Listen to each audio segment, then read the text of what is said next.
Hey guys, King of Charmanders here. Today I'll be your judge, your jury, and your analyst. And this is my Tobi Kadachi longsword guide. Best weapons and armor builds. This guide is for longsword users taking on Tobi Kadachi. If you are looking for attack patterns, take a look at my Tobi Kadachi guide in the video description below. And the best longsword weapons versus Tobi Kadachi are its weaknesses, which is poison and water. The poison longsword weapon is going to be the Wyvern Blade Leaf from Rathian, and the water longsword weapon, the Jira Shotel from Jiratotis. Now the thing about the best longsword weapons versus Tobi Kadachi is that both of these are really good. Wyvern Blade Leaf is amazing as a poison weapon, but requires you have slain a few Rathian to build, which can be a little difficult, especially if you just got to this part of the story where you've killed Rathian. And the Jira Shotel is just as good for the damage, especially with a water attack boost build. Water does a lot of damage if you're able to build it, but the problem is Jira Shotel can be a problem just because Jiratotis might not be as plenty for you at your rank, or like finding them as of right, like, yeah, they could be really hard to find basically.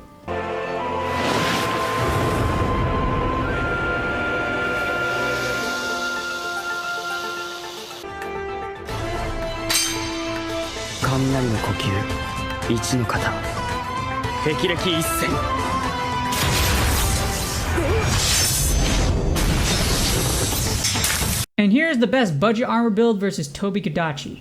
It's the budget build for beginners. If you're a beginner, use this, or try to get these as much as possible. The weapon is going to be the First Dance from Kulu Yaku, and the armor is going to be the Kulu Helm, grade 4 if possible, Leather Helm, Leather Mail, grade 2, Jagger's Fan Braces, grade 2, Kulu Coil, grade 2, and the Kulu Graves at grade 2. This gives you the following equipment skills. Critical Eye level 2 if Kulu Helm is grade 4, otherwise it's going to be at level 1. Attack Boost level 1, Fire Resistance level 1, Water Attack level 1 if grade 4. This one doesn't really matter just because you don't have Watermelon anyways, but just in case, like here it is. Evade Extender level 1, Firm Foothold level 1, Last Stand level 1, and Lock On level 1. Sadly, there is no Water Jagras Longsword, so we're just going to have to stick with the basic non-elemental beginner weapons.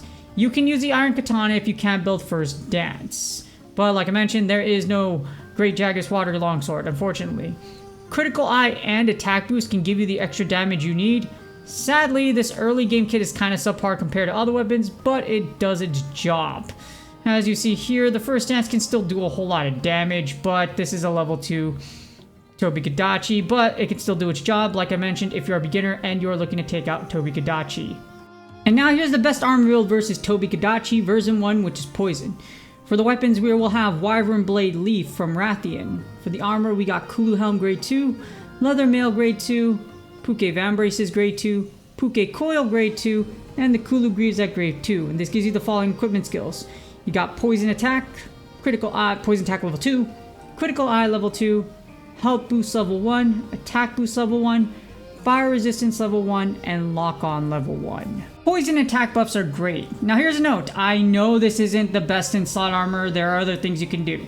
That's why you can interchange everything in this build but the poison attack equipment, as there are better but expensive options.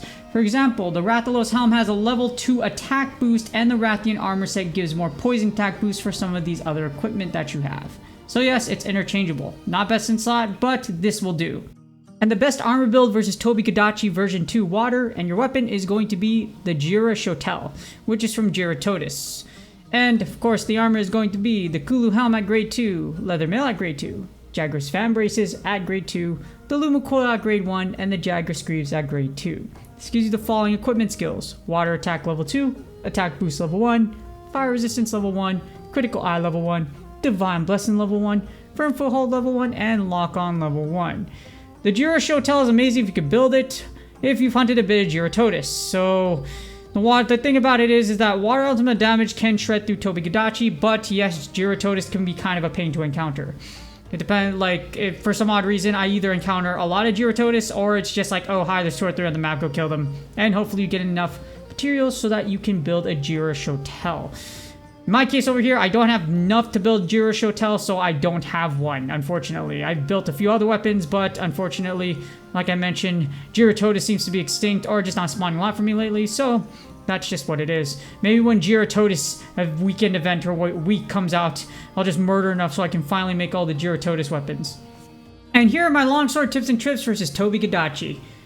Of course, we can't just thunderclap and flash everything. If you love Demon Slayer, I love Demon Slayer too. Oh my god, their animation is nuts. And that Demon Slayer movie, that was amazing enough to make me cry. No, I literally did. I definitely teared up. If you haven't watched it yet, I'm not going to spoil it, but yeah, that movie was freaking amazing. Try to practice parrying. It will make Tobi Kadachi a lot easier. Tap and hold, wait until the blue flash goes, and release. So thunder, clap, and flash. You put the shield, the sword, wait for it to turn blue, and then you release, causing a parry going through the freaking Tobi Kadachi and eviscerating its soul. You can use Helmbreaker, the air combo, but only if you're used to it, as you're vulnerable mid-air. If you are using the Helmbreaker against Tobi Kadachi, you likely have killed it a lot. So yes, you're used to it, so you can use it. Fate slashing isn't really useful because many of Tobi Kadachi's attacks go beyond one roll. You roll backwards, you're likely going to get hit by those tail if you use the Fate attack. But yes, just to put that out there. As mentioned before, there are far better best in slot gear for the best armor build sections. I take into consideration how viable it is for you to have certain items. Of course, someone that's at endgame or has been at endgame for a while will likely have access to Rathian, Rathalos, and many other monster sets, but unfortunately not a lot of us played early access, and it's not likely a lot of you were just killing Rathians and Rathaloses left and right. If you did, you probably aren't watching this guide, or you're using this guide as kind of a reference to help out your friends, so I really do appreciate it. But yeah. Anyways, hopefully this longsword guide did help y'all out. Do me a huge favor. Please like, subscribe, and comment for YouTube algorithm. I would really appreciate it. And I really hope this this longsword guide really helped you out. And I will see y'all on the next one.